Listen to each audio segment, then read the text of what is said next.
Welcome to the only place where real, raw, and vulnerable conversations happen with IFBB bikini pros to give you an inside look at their struggles, strategies, mindset, passions, and all of life beyond the stage.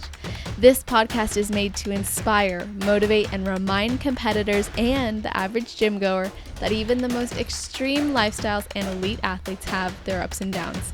Thank you so much for tuning in today. I'm your host, Celeste Rains-Turk, and now it's time for the Confessions of a Bikini Pro podcast.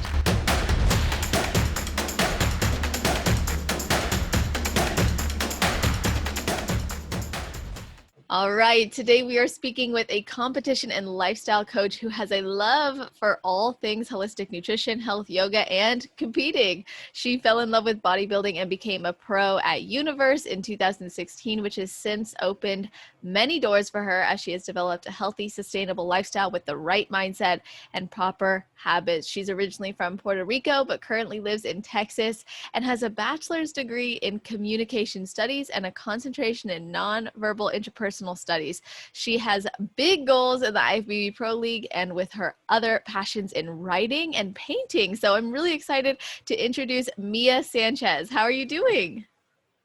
Hi, I'm good.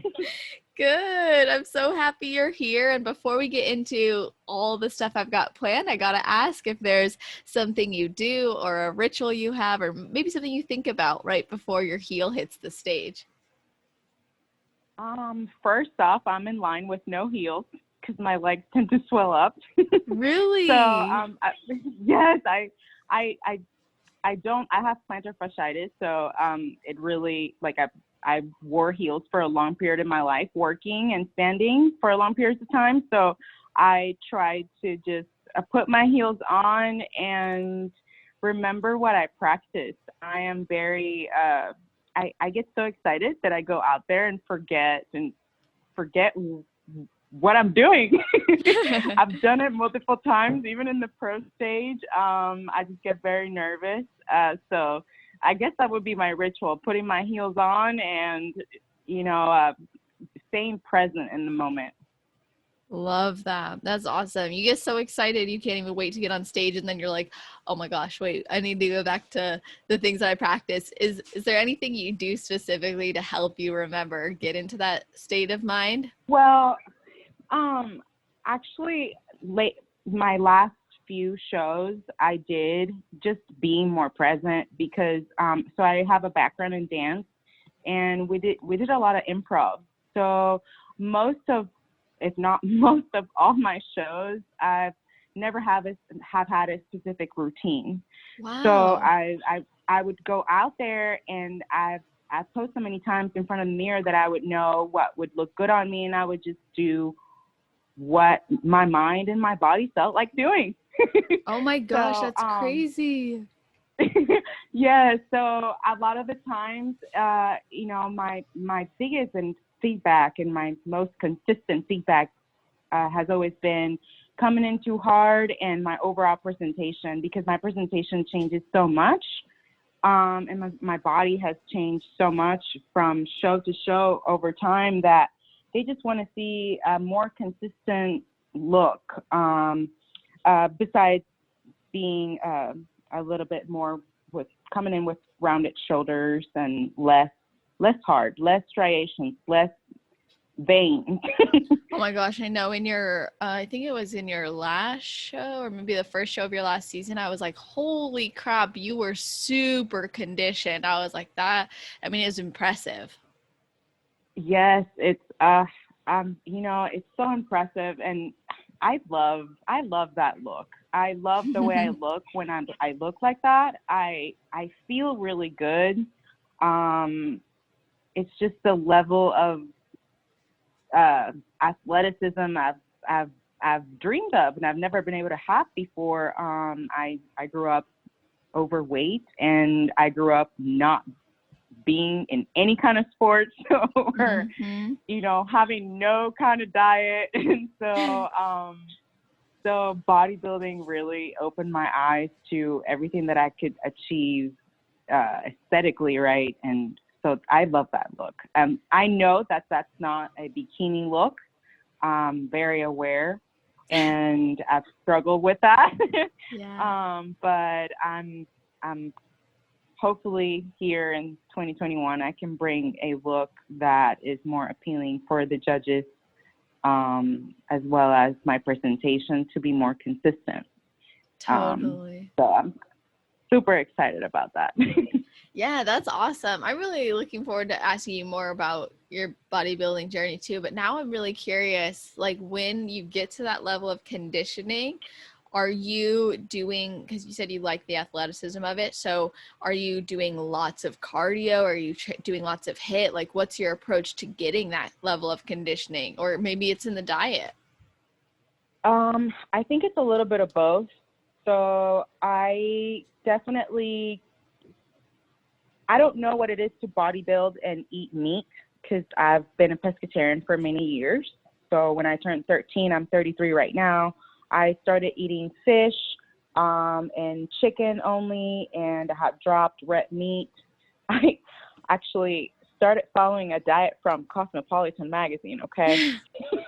Uh-oh. As a teenager, and I lost weight. That was my biggest drop, was 65 pounds, coming from sixth grade to seventh grade. And I remember dropping uh, meat from my diet because Puerto Ricans have a high pork, high beef content in their diet. And, after that, like, my body composition changed and I felt it, even if I wasn't lifting over the years. So then when I started bodybuilding, you could tell in my skin and my flesh that, you know, the the breakdown of the fat was just very fast. Like my fat would break up, and you could touch my skin and feel like that Swiss cheese feeling of holes areas, and as I get competition ready, that's how my body starts changing more composition wise, like as I go on. But I feel like my diet and my training both attain to that. Uh, Lots of cardio, girl. I mean, to get to that level of conditioning, you have to be so persistent and so consistent with the level of cardio you're doing. A lot of HIIT training. I own a Stairmaster, so that's my favorite form of cardio. I love the Stairmaster. The Stairmaster can give you a full body workout if you let it, Totally. but so yeah, so I would say a lot of cardio, a lot of HIIT, and a lot of food, believe it or not, to achieve that fullness. Because when you're that conditioned, you don't Mm-hmm. eat a lot of the proper foods, you tend to look flat on stage. So, um, um, yeah, I think I attribute to both of those things, food and a lot of training and cardio. Yes, definitely. Well, I think it's really, again, just it's admirable. You know, a lot of us competing in this sport, we go through so much and we put our body through so much for years and years. And you've been in this sport for a long time. And I'm going to talk to you about your journey as well. But I want to know what even got you into bodybuilding. Like, how did you even find it? I I It's so funny. It's crazy. I didn't even have boobs yet because I had breast augmentation after that. But I was flipping through the pages in a supplement store, looking at the promotion of, like, pre-workouts and fat burners and stuff. And I told my boyfriend at the time, I was like, I laughed and I was like, I want to look like this. And he laughed at me because he was so gifted, and with his physique, he barely had to do anything, to look the way he looked. But I haven't lifted a weight in my life. So I'm sorry about that. I have a That's puppy right okay. here, and he's Featured. demanding my attention. So yeah, so I looked at a magazine and I said that I wanted to do it. He laughed at me and he's like, "You're never gonna be doing that. Like, you don't even lift. Like, you, and nonetheless, you don't have no boobs." Like, What? and then yeah, and then I was like, "Oh, okay, well, all right." And then after that, more dates were at the gym. We started lifting, and the rest is history. I planned to be in a bodybuilding show, and I actually I live close to Dallas, so I wanted to do the Dallas Europa, Mm-hmm. and I was able to go and visit the venue and the contest before I even competed, and I fell in love with the atmosphere, and I felt like it was a challenge for me to even get fit, just because I grew up overweight, and fitness wasn't in the radar, so it was more for the challenge of, oh, I can do this, I can look like that. And then once I did it, I fell in love with it. That's awesome. Oh my gosh. I know you've talked about too, like how there are things in competing that you really love, both the challenges and, the breakthroughs. So is there anything when you think of the challenges of bodybuilding that you've overcome or that you've learned to really love and embrace? Yes. The tiredness, the exhaustion. I mean, if you are competing and you're exhausted and it's 2 or 3 weeks out, you're good. You're where you need to be. I think that this sport it brings you joy in the things that also make you struggle, right? So I feel like I get very tired. I feel like the lack of energy, the just not feeling like yourself. You can't even go to the gym and get a proper lift like you want it, or lift as heavy as you want. You don't have the food intake that you did when you started. So I've learned to embrace those things over and over again, just because I've pushed really hard to get to that level of conditioning, and just to make the changes that I needed to make to be the best every single time, to beat my best, right? So, Yes. so I think that I've learned to embrace the suck, right? Yes, exactly. Oh my gosh, that is the truth. And it's funny what you said too, like how those are the moments that actually lead to like the joys as well. Like in those moments of exhaustion or tiredness or those really challenging parts, we are able to then really appreciate the outcomes, really appreciate at the end of the day what we did for ourselves and for our goals and how we committed to those things. And even just beating your best each day. And I think that then shows up at the end result. When you do step on stage, you gave everything you had and then some. Right. And it's so rewarding, when you can compare all your pictures through a whole year and see all the different Mias I brought to the stage, and know, wow, I did this for the show, and then this gave me this look, and then, ooh, I'm going to do this again because I liked how this turned out. And so it's just so rewarding to me, that process of looking at yourself and being like, oh, wow, I started here, now I'm here. And I've started from scratch so many times Yeah. that every single time it's a different process, a different humbling experience, a different level of growth. And I love that part. That's interesting you say like you've started from scratch so many times, and I love that you are recognizing all of the amazingness that comes from going through the process over and over again. But I'm curious because I was actually going to ask you about like how your process has been different over the years, because you have been in this for a while now.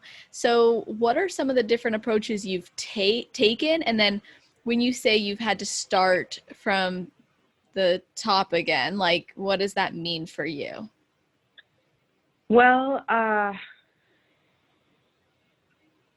wow, that's a loaded one. That is a loaded question.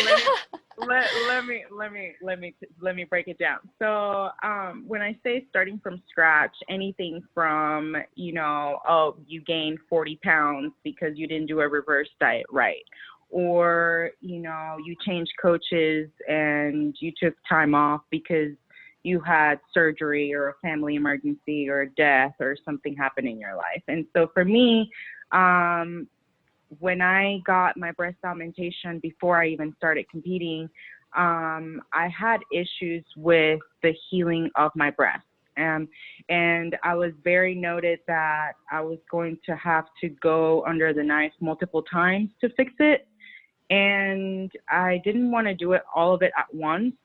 And so I did have reconstructive breast surgery a few times, just because one, newbie here, live your life to the fullest. You get your boobs done, and then you don't even follow the instructions or give yourself your proper massages or go back to, doing it the right way, like the doctor wants you to do it. You go do your visits and things like that. So before I even started competing and I got my breast augmentation, I knew already I needed to go back to fix it. So that was one of the things where I had to take time off, and do it the right way and take the appropriate, time off to heal and not lift, not be in a calorie deficit, not have, gain some weight on you, because you can't just go and have a surgery when you're like super, conditioned.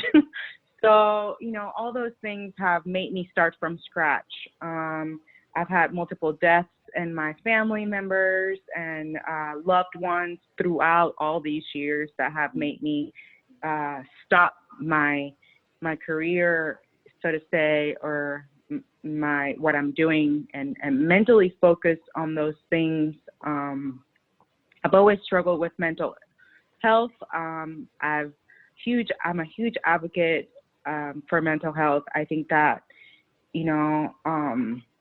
I think that's so important. And when you go and do a show, you have to be all there. You have to give 200%. So you can't just, be having these external triggers that are constantly bringing you from the mindset that you need to be. And so there you go, take a step back and you start from scratch again. And so when I say starting from scratch, it might not be necessarily physical. There were many times where I've been able to stay close to contest shape. I would say the maximum time would be at least 2 years. And, that doesn't mean that your mindset is right. That doesn't mean that you're ready to compete or to give it your all, or that you have the maturity that it takes to handle a win or handle the pressure that it comes with competing. And I realized that very soon in my career. Like when I turned pro in 2016, that was a huge shock for me. Yeah. I kind of wanted to keep not being first so I could, get better. Really? Instead of, yes, because I wasn't expecting that. I take every show as it comes, so one show at a time. And I had gone to nationals, Miami Nationals, in December. And gosh, that was a great experience because I got lost in between the herd and I got called back out to be compared with the first call out. Wow. And then so I still ended up in 16th place. And then the year after that, I went to Puerto Rico and did the amateur Tim Gardner show of the Puerto Rico Pro, and I played 7th. And a month after, I went to Team Universe and I got my pro card, placed in 2nd. Wow. So that time was so short for me to grasp and to understand what I wanted from the sport and from what the sport required of me. And I feel like when I got my pro card, I was like, oh my God, wait a minute. I was like, I don't have a YouTube channel. I don't have a following. Like, what is this? I haven't even gotten a professional shoot. Like, what? Like, Wow, what do you really? mean I am worthy of this? Like, you really see me here? Like, are you talking to someone that, like, I graduated from college, and out of the 100 and something people that graduated with me, like, I was one of the 10 people that had a full-time job at the moment. And so I was very corporate, and I left the corporate world and I switched gears completely to be in the fitness industry. Wow. And I was shocked. I was like, oh my gosh, really? And, you know, and that just lit the fire in me. And even though I felt that way, I was like, I know this is going to be a long journey. I know there's going to be bumps in the road. I know that I'm going to have to start from scratch many times. But I'm here for the long run. And I'm so glad that mindset has always stuck with me, you know, because life hits you, and, you know, and you have to compete, and you have to be all in, like your finances, your loved ones, your support people, everything needs to kind of like have this place. So I think that's part of the question about starting this from is scratch. awesome. Yeah.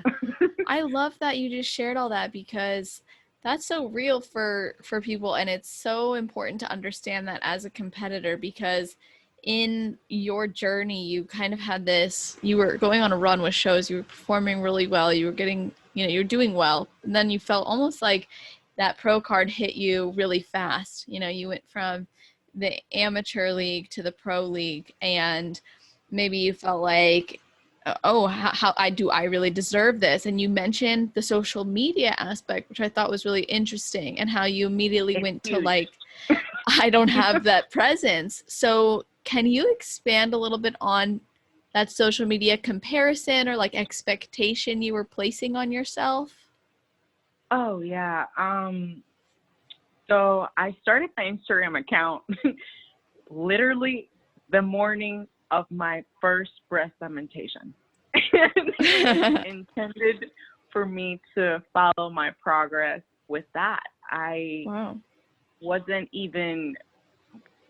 even know that I was going to end up using this as a tool for me in so many ways, like I've done now. I don't have a huge following, but I've always had the expectation of everything that you put out there, whether it's on social media or back in the day when Instagram didn't exist, it's out for the world to see. So anything out there is you know, subject to be judged. And coming from someone that, you know, didn't know anything about fitness, and, you know, grew up overweight, and being big was all I knew, then I was like, wait a minute, like, okay, so now I compete, now I need to share this. I have to, you know, share what I eat, share how I work out, share the ins and outs of this journey, because everybody else is doing it. And so that was positive and negative for me, because obviously I've always been empowered by fellow pros throughout my career, even before I turned pro. And that was through social media. I mean, if it wasn't for social media, then I wouldn't be in the sport, really. I saw firsthand in a magazine. So, and that's a media outlet, right? So, I feel like a lot of the times when, depending on your age, right, and who you are as a person, and everybody's so different, and everybody's lives are so different, you know.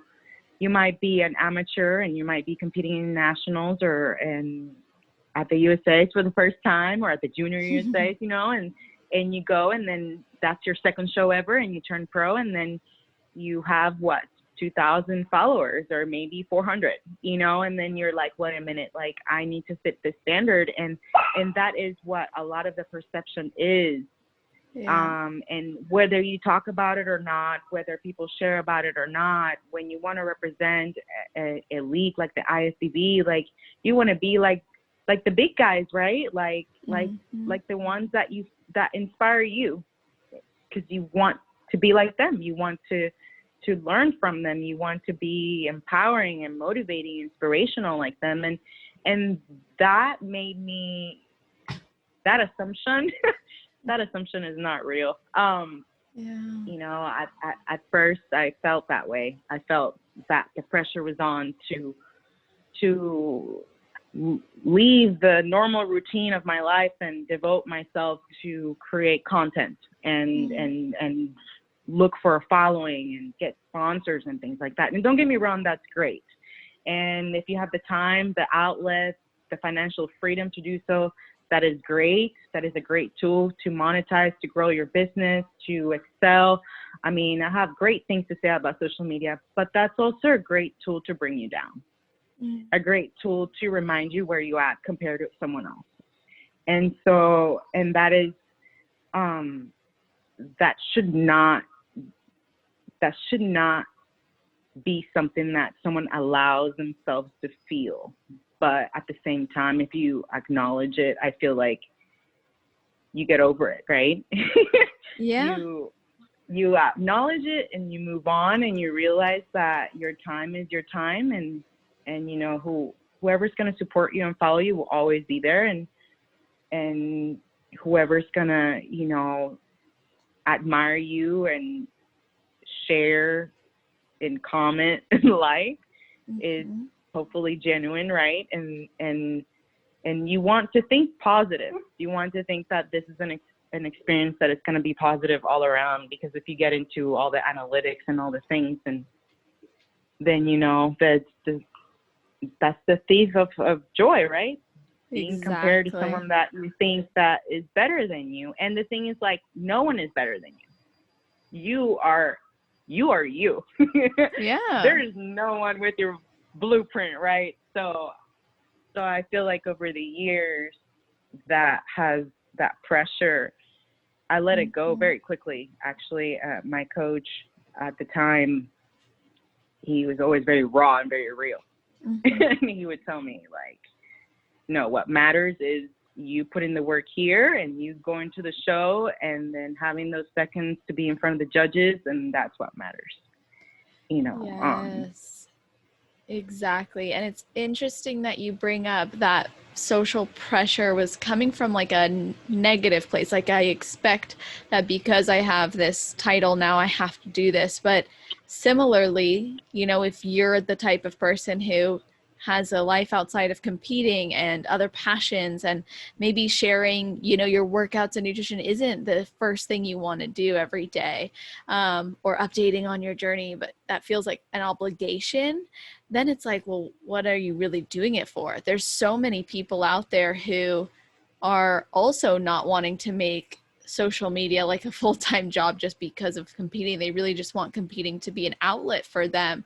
And I think that your experience can really speak to those people who are like, look, I don't want to make this a full-time job. I want to just focus on me and my improvements in the sport. So you said you moved through it really quickly, and you said part of that was because your coach encouraged you to just focus on bringing your best to the stage and in front of the judges, and that's all that really matters. But outside of competing and outside of this sport, what are some of those things you find yourself really focused on that has supported you in accepting that you're not just all bodybuilding? Oh, wow. A lot of things. Well, at first, bodybuilding started as a hobby for me. And I feel like there's a fine line between a hobby and a career within bodybuilding. I feel like whoever gets their pro card is encouraged to have bodybuilding become their career, right? But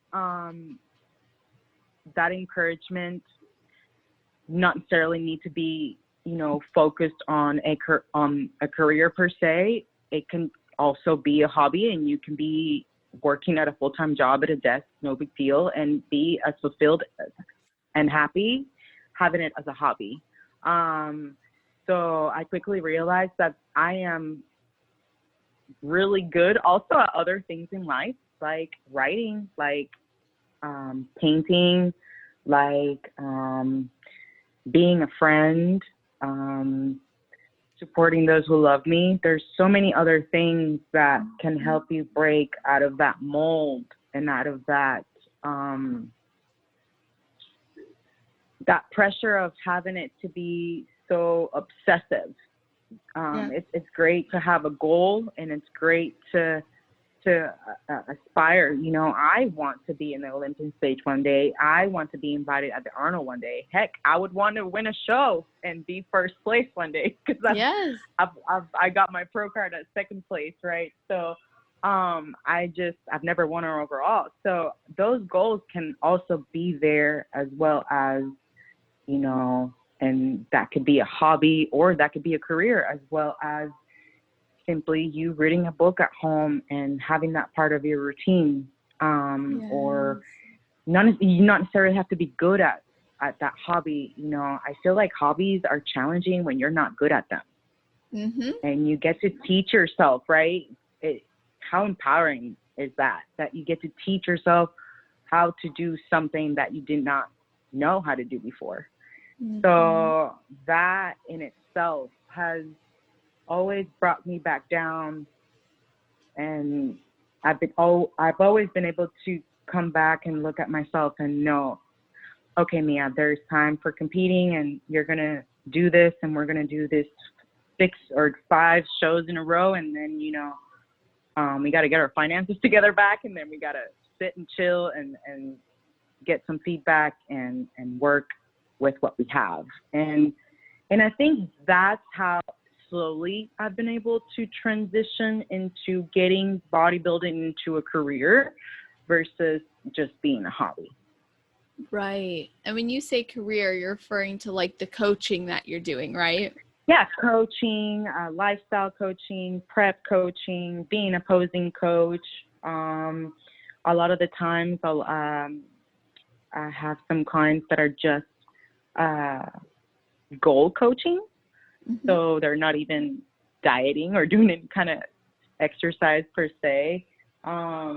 So, you know, I call it a career because there's so much invested in it. Yeah. I might not have yet received all the rewards from it, but every little bit counts. I'm not yet a full-time coach, so I complement coaching with all the other things that I have been able to do throughout the years. So, yeah. Do you want to be a full-time coach? I do. Eventually. I feel like there's a lot to learn. I fought that for a long time, honest truth. So Mm-hmm. I've always had a very good eye with coaching, whether it is posing or the nutrition side or training. And I remember my coach telling me over the years, you have to start doing this for yourself. Like, you have to, you know, I think you'd be really good at it. And I'd be like, oh my gosh, like, I need to focus on myself. I can't imagine like 10 like me, you know? So mentally, over time, I've been able to grow and mature and learn and have experiences with different clients that have been able to get me where I am now. I don't know if you noticed on my page, but I don't advertise a whole lot. Yeah, I noticed you give like client shout outs, but that's it. Yeah. I just feel like that connection comes because it's meant to be. Mm-hmm. And so I feel like a lot of the times the people that I tend to coach, whether it's posing or anything else, they come to my life from like word of mouth. And, you know, my work has shown that I could, you know, be good at those things. For example, last year we took some of our teammates to Team Universe, and I had a few of them turn pro. That's and awesome. I was able to witness that. Oh yeah, I have goosebumps right now. Still, I was able to witness that, and in the same stage I turned pro, and that was awesome. And that is what this is about. You know, I think that, yes, we all need, you know, money runs the world, right? We need money to survive, money to eat, and we need to have some income.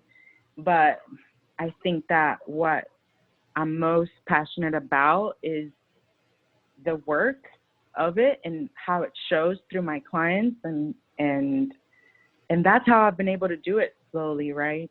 Yeah. And I think that every single time I meet someone, we're meant to be. I'm here because I also learn from them, and they come to my life and teach me things that, oh my gosh, I wouldn't be able to know or learn if it wasn't for them. And so I think that that's super special. It's kind of like if God wants it to be, right? If God wants it to be that you in your road come across someone that's going to take you places mentally and physically, and all of a sudden you help them, they help you, and I'm still doing the same thing and having the same experiences, and I love it. Like I have a client competing this weekend, and I met her a year ago at a posing clinic, an NPC Texas posing clinic, and she's never competed before. She just was there to ask questions and to get kind of like a feel for what it is. And a year later, she contacts me. She's like, I want to do the Adela Garcia Classic. I want to, I met you this time. Do you remember me? And I was like, oh, yeah, I do. I have a picture with you, And so then it's like, now it's like, oh, my gosh. Like, I can't believe she stuck with what I told her. She came back to me. She's done amazing. She's excelled amazing in the last weeks we've been working together, and that is so rewarding for me. Like I can't wait for her to step on stage. Even if she places or not, I'm just going to be so excited and so grateful and so full for her and our journey together. So that's how I've been able to slowly transition from corporate world to, being able to take bodybuilding to the next level. And hopefully in the future, I'll be able to do the same thing in a bigger spectrum. Because I feel like I still have a lot to learn, even if I've been in bodybuilding for a while. I think that, bodybuilding is so ever changing. And so I can't wait to step back on stage and keep improving till I can get that winning. And when I do, it's going to mean so much to me then than me rushing something just because I turned pro and then this is what the norm is. This is what is expected. Those expectations are so non-tangible in a lot of times. And So your goal is to one day, you said, step on the Olympia stage, step on the Arnold stage. You've talked about how much you also really advocate for mental health and how you've supported your clients in achieving their goals and competing, and how these things are, if they're meant to be, they're going to be. And I'm curious because you've spent the last year or so in a lot of time of self-healing and focusing on your internal growth and the needs to move through fears and insecurities like those. So can you expand on how this improvement season has been different than others and what you've been focused on in order to bring what you need to have that winning physique and package and overall presence? So it's been a journey physically, mentally, and emotionally. I think that I had to take some time off. I've been constantly dieting and competing for almost 6 years, maybe 7 years. I've lost count now.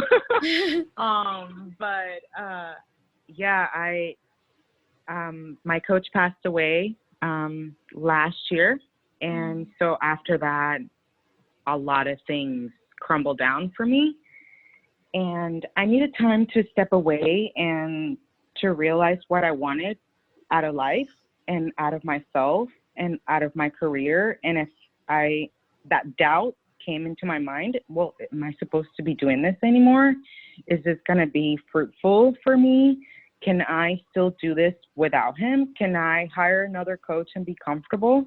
All those things. So mentally, I've been working on getting over that grief process. My dog also at the time passed away, and he was epileptic. So there was a lot of things with epilepsy that I learned last year. Throughout competing in the background, I was dealing with epilepsy at home. So there was a lot of trauma and a lot of baggage that exhausts my mental state and my emotions and my willingness to keep going. And so I quickly realized that I needed to go back to who I was, or in a better state, right? Or just evaluate what was coming in front of me. And so I took time off. I went to see my family that I haven't seen in a long time in Puerto Rico. Every time I go there, I just want to stay and not come back. Not because I hate it in the U.S. That's not the case. Right. It's just so good. The It's food is amazing. Yeah. I miss my family over there. So and then so I decided to come back, and when I was better in a better mental state to continue on physically, I didn't know what not being on a diet was. I mean, I was dieting for so long. I was in a diet off season and on season. I thought that was very necessary to achieve success and towards the efforts that I was putting into bringing to the stage, right? So when I started bodybuilding, you know, the OGs of bikini, you know, I mean, Romina Basualdo, for example, you know, I would follow her, and if you looked at her stories and you follow her, she's I mean, there's these women that follow a diet year round, and you know, I knew that I needed to get to that level. I needed to and create the body I wanted. I needed to do that. And so in turn, I lost that normalcy of going out to eat with someone else, or, you know, having a meal that for me was a cheat. And I'm not a person that has cheat meals. I just don't. That's another subject. But just I've had a diet for so long that, you know, it's been rewarding to step back and to let my body rest of so much training and so much dieting and a lot of restriction and not having balance. Balance in your life with your loved ones, relationships, hobbies, you know, and a lot of times it takes a death of a loved one to realize that. My grandma also passed away last year. So there are a lot of things that happen at once. And so I've been working with the holistic psychologist, Nicole LaPera. She's amazing. She's been great at guiding. She guides a lot of people over social media as well. But I've been able to reach a mental state that I didn't think I was going to be able to, even prior all that, my trauma from last year and all that. So what have I been doing in order to bring my best to the stage? You know, I think that I've been doing what my body and my mind and my soul have asked of me in order for me to move forward in that direction in the future. And a lot of times we shut that down. And I mean, if you're competitive and you want to do well and in this sport, you got to shut your emotions down sometimes and focus. And, you know, you got to shut down that negative family member that is telling you that it's not healthy, you know, or you got to shut down these, you know, negative, you know, comments, or you got to shut down so many things that are part of you in the normal day, you know, in order to mentally focus and achieve a good show and a good body on show day. So What else Yeah. have I been doing? I traveled the U.S. During the quarantine, and that changed my life. I Mm. I encourage anyone that is looking to find themselves again or is looking to do something drastic in their life to just go ahead and do it. Sometimes taking the leap is it's the answer. Mm. Um, and I felt like that was a challenge for me, being able to travel and being able to not have running water, not have my actual meals, not have the gym, not have, my Stairmaster in the morning, and go out of complete, out of your routine completely. And I was able to achieve so much mentally. That's where I guess I felt liberated. That's where I felt like I think that helped me realize that that there's no fear, that's something that we put in our heads that we allow to happen, right? Like, you got to go and be fearless and take those challenges on and not be scared of what they say or who says it, and just follow your heart and just do it. Just if you have a vision, just like we have a vision of competing and being the best on stage, there should be a vision for your life, for the outside of competing, right? How Mhm. how do you want that to look like? Do you want it to Exactly. be? Do you want to have longevity in the sport? Because that's a very big deal. I mean, bodybuilding is so mental. You have to be mentally strong to endure going against nature to present the best on stage. And mentally you have to be all there. And I'm so glad that there's all these little things that I've been doing, journaling more, uh, drawing, going back to my roots and painting and writing, uh, encourage me to get back into that good mental state and continue on. So I'm super excited to get back on stage and apply everything mentally, all the Mhm. thoughts that your mind produces, counteract them, right, with all the therapy I've gotten and all the readings I've done and I continue to do. It's ongoing, It and is. I think that that's the best part. I love the challenge. I love that it's not easy. If it was easy, it would be boring. And that's just a different perspective that I've developed, in order to be okay, in order for me to have the best mindset, right?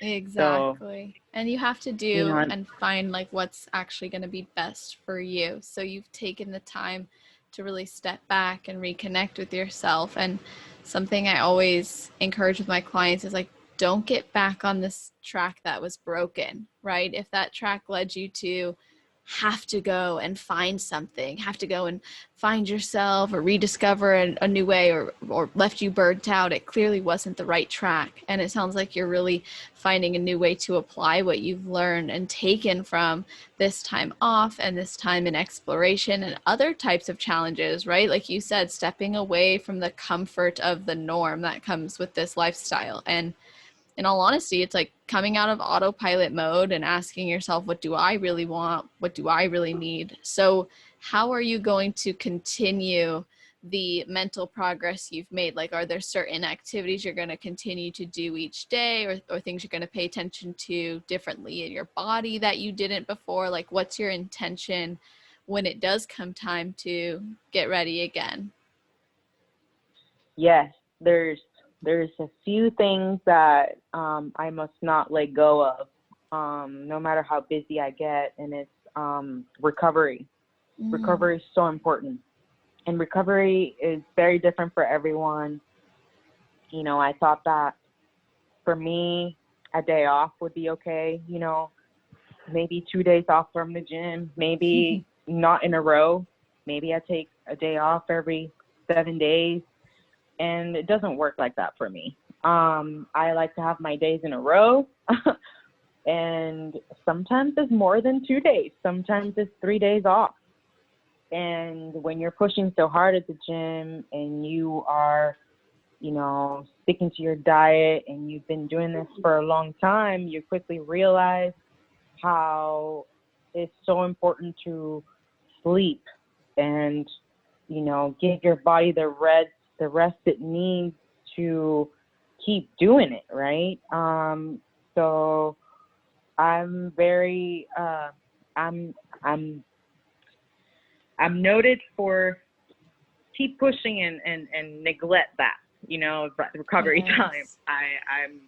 I love the process of getting into stage, the training and the day in and day out, waking up and doing your cardio and all that. And so I got to also love the recovery part, the stillness part, the part that you need to, you know, maybe go get a massage, maybe go get adjusted, maybe recovery for you looks like just sitting on the couch and doing nothing. It's very different from everyone. So definitely recovery would be in the first in my list. The second would be, I've journaled for many years, but I've never journaled as consistent as I have in the last year and a half. So I don't want to let go of that. I love writing fiction and nonfiction and stuff like that. But when I say journaling, it's more like the introspection of your own self. Just putting it into words, right? You are dumping your emotions into paper, and it might be silly, or for a lot of people, it's like a ritual in the morning to wake up and journal and all that. But the true journaling that is not a social media journaling post or a reel or a story is the one that you do and it caused you pain and suffering, the one that you want to let your feelings out on paper, you know, and let your negative thoughts flow. And for me, that looks like, I feel like this today. I feel like that. I'm going to focus on this today. I am not responsible for this. You know, there's so many different things that you can journal about. But it's more so the mental health part of journaling, of the issues that you individually struggle with. So I don't want to let go of that. Yes. It helps me a lot. We have to shed light on those things, because if we don't, then they're just going to continue to fester, or, you know, we ignore them, brush them off, when really those emotions are there to help us to heal and move forward in a better state of mind and from a better place and with more understanding of our needs. And you know, emotions are really just educators, and there's a reason they come up. They're responding to stimulus, whether that is because of past experience, usually it is, but it could also be because of perceptions, like you had that perception around what it meant to be pro and how you had to show up, and then now those things are changing. And so you've mentioned like journaling's going to be a big thing that you continue to focus on, and not just positive journaling, but also the type of journaling that gets you to introspect and heal and move through things. Now, what are some of the things you do for your recovery that you were talking about, like you need to now prioritize? You mentioned taking multiple days off when necessary, but do you have any sort of routine? I know you had mentioned even like yoga saved your life way back when. Is that something you still incorporate in? Okay. Yes, that would be my third on my list. I've always wanted to complete my yoga certification training. I'm super, super close. I've always tried to, and life gets in the way. So that would be like a 2 or 3 year goal I have to finish it. But yoga saved my life back in 2008 because I was in a very dark place. And I just happened to walk in a studio, a hot yoga studio, and I quickly learned that my body needed to speak to me in ways I couldn't understand.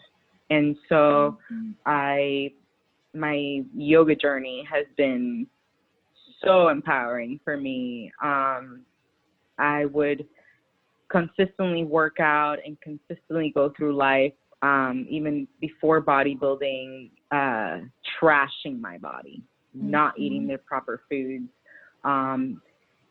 heavily drinking. And I think at that point in my life, yoga got me out of that. It brought me more holistic wellness to my life. And then the people that you meet when you go and do yoga at a studio and you get involved are just so wonderful. And those kind of people take you in a different journey of enlightenment through your life.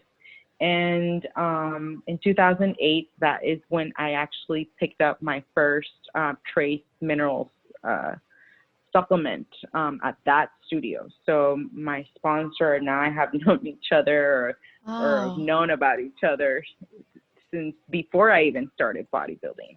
That's cool. So that I don't want to let go of my yoga practice. I like to practice in the morning, fasted. Sometimes I like to practice at night before bed. I enjoy hot yoga the most, although lately I've been doing more so of a self-healing yoga meditation. So incorporating breath work and incorporating like someone else guiding you throughout your practice. I've always been able to go physically, but now with the whole COVID and everything, like it's been more online.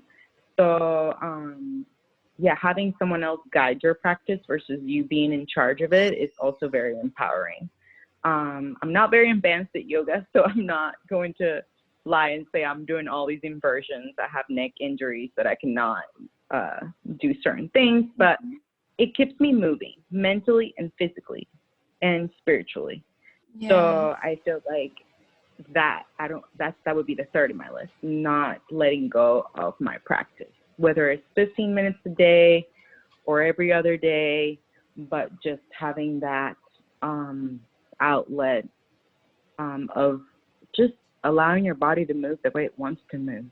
Yes. And honestly, like, this is a big deal for all competitors, is to really honor your body, and not just through like, you know, taking rest or whatever, but also like listening and learning how to tune in, which can be done simply with, like you said, doing more breath work or trying something new, that like a new movement style, like maybe it is yoga or maybe it's something else, and having your body respond. And I think bodybuilding can take away some of our ability to connect with our body if we get too much in autopilot mode. And so a great way of shaking that up and getting back into hearing our body's response is by creating new stimulus, right? So when you do that, like a new stretch, for example, you said you didn't understand the ways your body was communicating with you until you really listened. And that's, I think, a really powerful tool anyone can use at any time. And it's very accessible to us, and it will make us better athletes and overall better in the long run, because we'll have that communication. And I've been really guilty of not always listening to my body in terms of the rest side of things, which I think a lot of us are. But, you know, my coach has told me that's what helps you to have the longevity. He's like, the more you can do that now, the longer you'll be able to do this forever, right? So I think it's awesome that you've really prioritized that in your life from way back, and then you've continued that to further support you in this journey and also mentally. And you had talked about the losses you faced and the difficulty that brought you, but also the enlightenment it brought you and the things it forced you to really look at in your life. And You talked about how you are an advocate for mental health as well, which I appreciate because that's my bread and butter. So I was wondering, as a coach, what are some things that you encourage your clients to focus on that you don't think are focused on enough when it comes to overall health? Well, if I could say, if I could keep it short, right? Because there's so many factors that involve that Yes. individually per person. But some of the things that I encourage them to do is quiet time. A lot of the times, a lot of people are not wanting to journal. They're not going to want to go to a yoga class. A lot of the times there's that fear of, oh my gosh, I'm overweight. I don't want to go to the gym. I don't want to be seen, doing X, Y, Z. So I'd like to call for a quiet, still time, whether that's before bed or you wake up in the morning and you gather your thoughts together and accomplish a goal. So, for example, I have 2 lifestyle clients that are doing a very similar program right now, to where they have, in order to start an actual training and diet phase, they have to get into a lifestyle change. And a lot of the time, that is very gradual. It's not going to be, oh, I purchased the program and here I got the plan and then let's execute. So how do you teach gradualism? How do you get there? And I feel like one of the things that I like to impose is, okay, you're going to have 5 goals this week. What are those goals? And I want them to be attainable. I want them to be positive goals, and I want them to be very simple. And one of those goals, I want you to spend time with yourself and ponder upon what the task at hand is going to be that day. Yes. And I think that eventually becomes a habit, right? Or a practice, to where you can then begin to have a routine. Because how do you tell people to do something, or how do you teach them to do something if they don't have any sort of idea how to begin or start, or how do you teach motivation, right? How do you teach discipline? Well, it's by doing. Yep. Small acts by doing. Small, very small, attainable goals. And I think that's one of the things that I highlight the most is having that quiet time for yourself to ponder upon what happened. And if it's at the end of the day, well, what happened at the end of the day? What you spend your day on? Exactly. Did you eat your meals? Did you, attain one of your goals? Was it difficult for you, or did it suck? So, all those things help me as a coach guide them into what they would want a program to be like. Yes. Because a lot of the time you see a lot of coaching and you have the training, the grocery list, you have you have it all planned out, right? But then who teaches you to be confident about yourself, to know that you're going to struggle, and that it's okay to struggle, and that you are going to have to create some kind of motivation yourself by being disciplined and by attaining these goals. So I think that that's really hard, and it's sometimes not. Like, it's always mental. So I think that's one of the things that even for myself, I feel like that is so essential here. When I teach posing, I don't call it teaching posing most of the time. I'm teaching you to have confidence for you to pose. Mm-hmm. I'm teaching you to have confidence in me, confidence in you, so that what I tell you, that looks good, that is good for your own body, is what looks good. It's that you Yes. believe it, that you can, you can feel empowered. And a lot of the times, a lot of women come to me and they're posing and they're so shy and they're so unconfident. And my number one job is to be confident. And I have to be in a mental state where I can be at my best at that, and for myself and for them, for my clients. But I think that quiet time in the morning or evening, if you don't journal or if you don't have any sort of practice in itself, Exactly. it could be very beneficial. Even if you sit down with a sticky note at your desk and you work an 8 to 5, and you're gonna get up at 6 a.m. and you're gonna be at work before 8. Okay, at 7:45, take that sticky note and write down what your goals are for the day. And if it is, I'm gonna make it to the gym by 7, then that's it.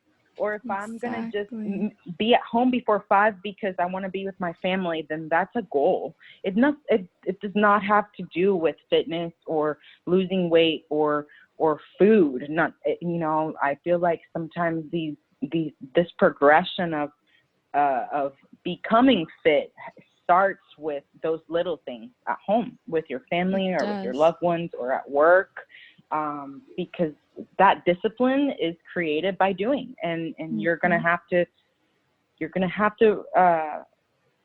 concise your pool of thoughts, right, and gather them and be like, okay, this is what I'm gonna focus on, because what you focus on, I've always said this many times, expands. So if you stop focusing on something, it's no longer expanding. You're no longer learning. You're no longer seeking knowledge. So you're no longer going to be disciplined in that. So, and again, we all start from scratch. I mean, I made a post the other day that while I was over the road, I gained weight. Of course I'm going to gain weight. I wasn't in a program. I wasn't lifting. That was not my focus.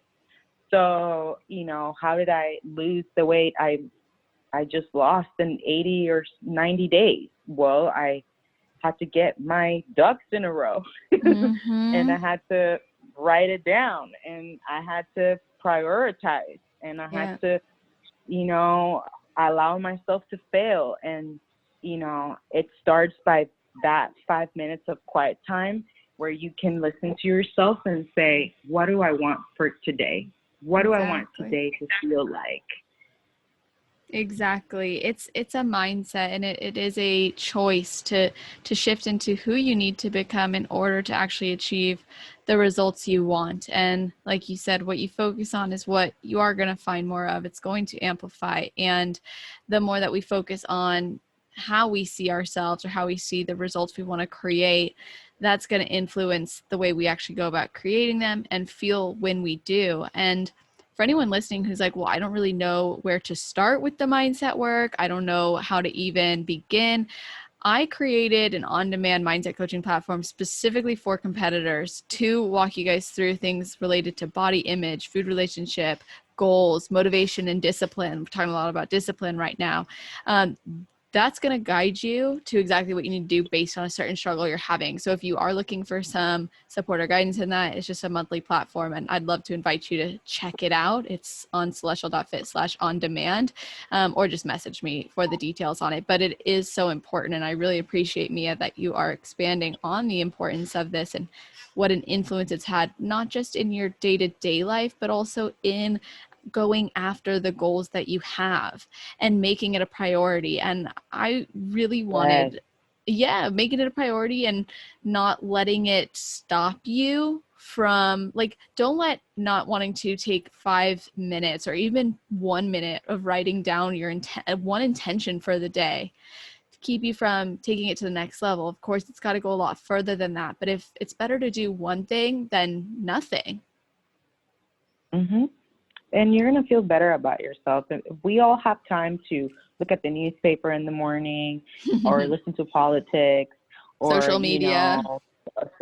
scroll through Facebook while you're in the bathroom. I mean, if you have time to do any of those things, I think you have time to think and, for yourself and have that quiet time to ask of yourself what you want out of your life. Exactly.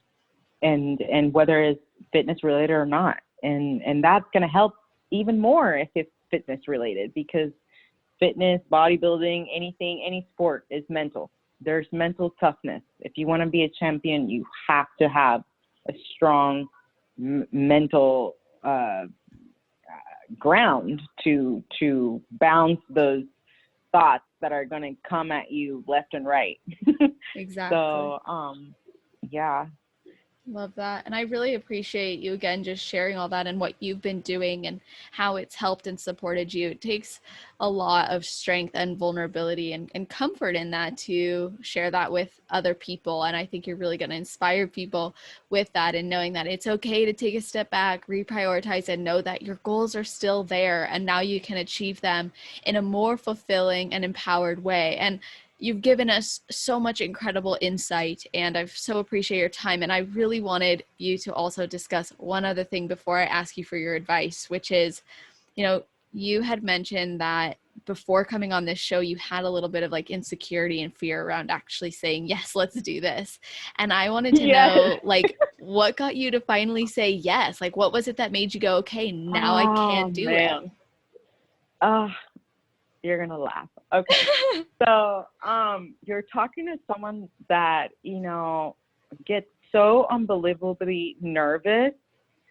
Really? To be vulnerable, that I've never had I think I've had one professional shoot, but I've never shot because I've had a really bad experience shooting. Meaning bodily fluid experience. Oh my God. Meaning like I couldn't make it to my shoot because I was just so nervous. Wow.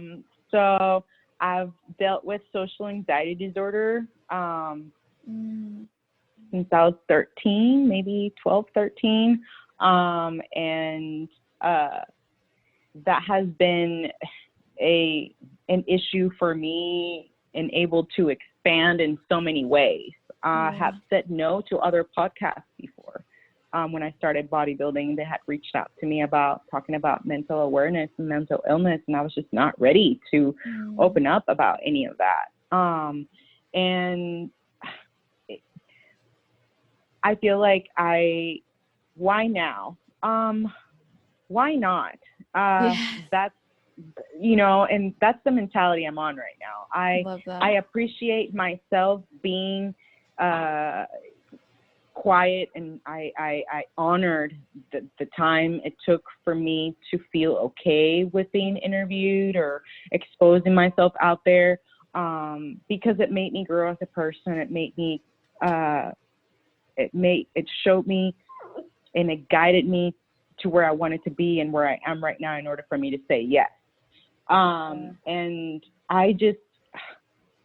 I've let go of the fear of judgment, the fear of not being equally good as someone else that might be looking out from the outside. And, I have valued myself more than what I have, than what I've ever had before. And in mental awareness and mental health, it's all about acknowledging your negatives and moving on with a positive outlook. And I think that once I acknowledged that fear, and once I went through it, and once I saw that it wasn't taking me anywhere, that nobody was like me and nobody had what I could offer, then I felt empowered. And it's been so empowering this year to make decisions in my life based on that. To know that I can, to know that it doesn't matter who everyone thinks. It's okay for me and my environment and my life. Yeah. So I think that a lot of the times you see social media and you get so involved in what it is that you don't have, that you don't share what you have. Wow. And don't share the good of you. I mean, so many people message me every time I post and open up a little bit about myself, because they were like, oh my gosh, I didn't know you were going through this, or I didn't know you gained this weight and you lost it again, but you've always looked good, or whatever. I just realized that I'm human, that I don't have to be perfect, that there's not a perfect expectation out there, that bodybuilding is never going to be perfect, that my body's never going to be perfect, because there's not a single body out there that looks the same to even be categorized as perfect. Mm-hmm. So what I have to offer is what Mia has to offer, and what whoever else has to offer is them.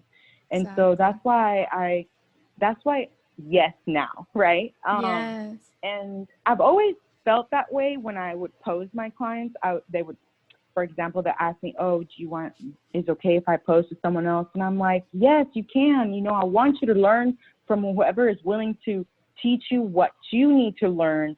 Yeah. Learning styles are different. You might learn something that I cannot teach you, and I don't know what that is. So you go and do it, right? So I let go of the fear of comparison, of, so many times I've been shredded. I've been so conditioned. My body's on point. And everybody would want to see that. A lot of people are like, oh my gosh, your content's ready all the time. Why don't you post about it? Look at your body. Because of fear. Of that fear of not, well, I'm bikini. Nobody needs to see a shredded bikini girl. Yeah. That doesn't matter. It matters on stage, so all these thoughts come to your head, and you realize that that's what's stopping you in the first place. Crazy. So true. So if it's helping anyone, then go do it. That is what you are on this earth for. Exactly.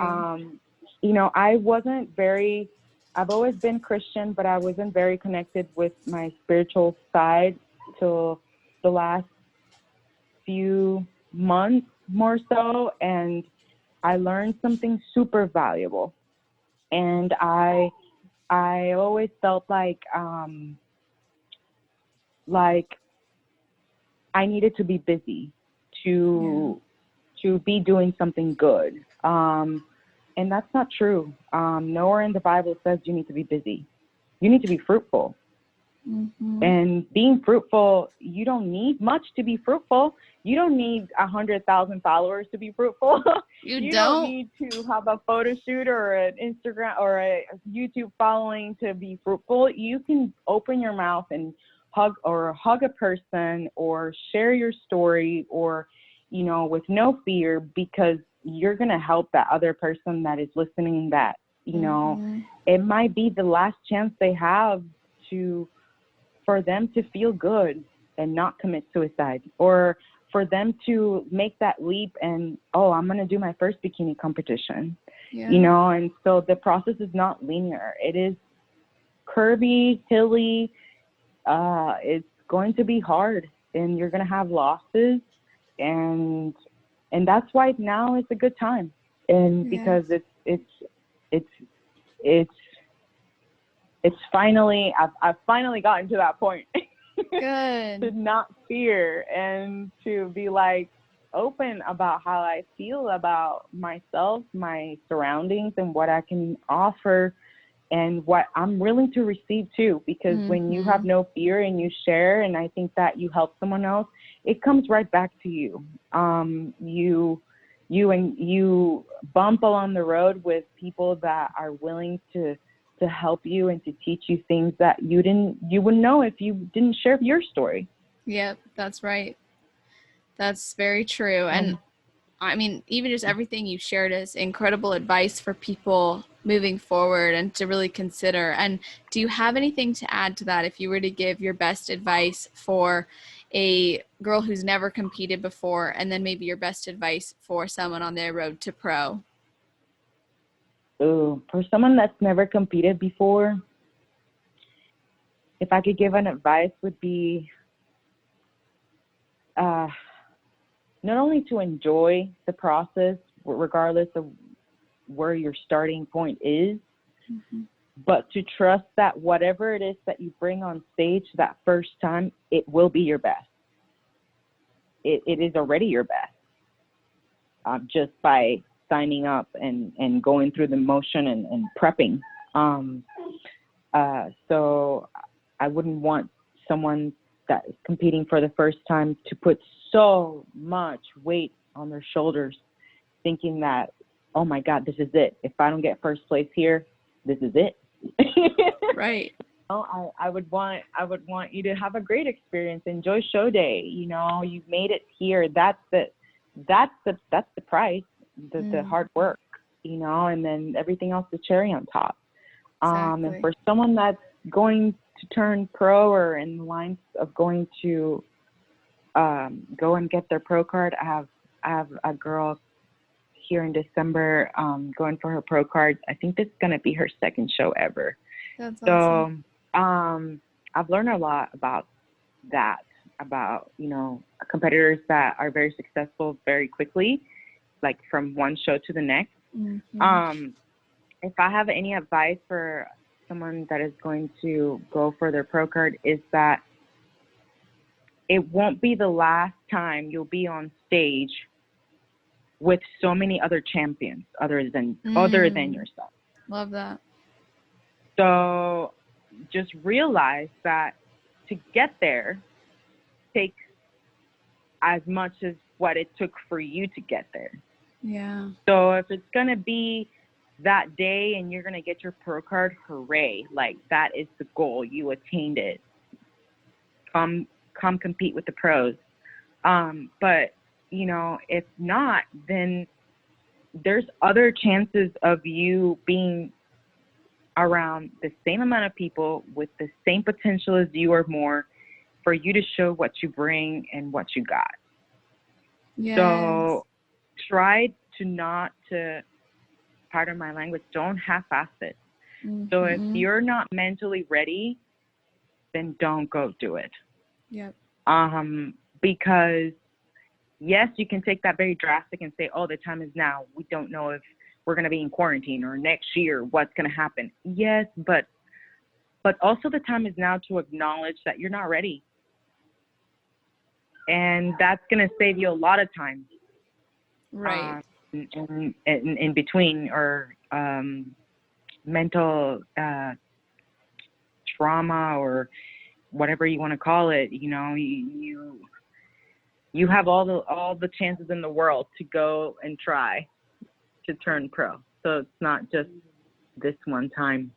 So acknowledge that you're going to be with champions too, and they also are going for their time. Yes. So. And champions don't rush the process. You know, the people who really want the end result are not concerned about how quickly it comes. You know, they're more so focused on the process and on bringing their best and enjoying it. So I think that is awesome advice. And from your experience, as well as especially from your experience, but also from your work with clients, I appreciate you sharing that advice, and also coming on here again and just sharing so much valuable insight, telling us about your story, being so vulnerable and opening up. And I'd love for everybody else to be able to connect with you and say thank you and reach out and maybe even inquire about coaching. So can you let them know how they can do that? Yes. They can go into my Instagram profile, and then there's the link tree and on my bio, and you can click on there. There's an application for coaching, and then you can connect with me there. That prompts to my email. You can DM me and ask me any questions anytime. I love talking to competitors over DM and offering my insight, or just being open, you know, not being like, oh, I'm a pro, I can't talk to you. So, I have all my information there. And if you want to reach out to me, you can also comment on my picture. I mean, if you want to reach out to me, make your voice heard. I'm here. Love that. That's awesome. Thank you so much for that. I think it's super cool when athletes are willing to be so helpful and communicate, and that means a lot and definitely goes a long way. And thank you guys who are listening. All of that information is going to be on celestial.fit/podcast as usual. Mia will have her own category. So if you're on your mobile device, if you scroll all the way down, there's a category section. You can tap on her name. Of course, if you're listening to this the day of, it'll be right at the top. And in that show notes, there's there's episode timestamps, so you'll be able to go back to moments with Mia that she shared that maybe really resonated with you and listen to them again or get that insight you were hoping for. So really appreciate it, Mia. Appreciate your time. And I hope that everybody listening, hope you all have an amazing rest of your day, night, or morning, wherever you are in the world while you're listening to this episode. Just make it awesome.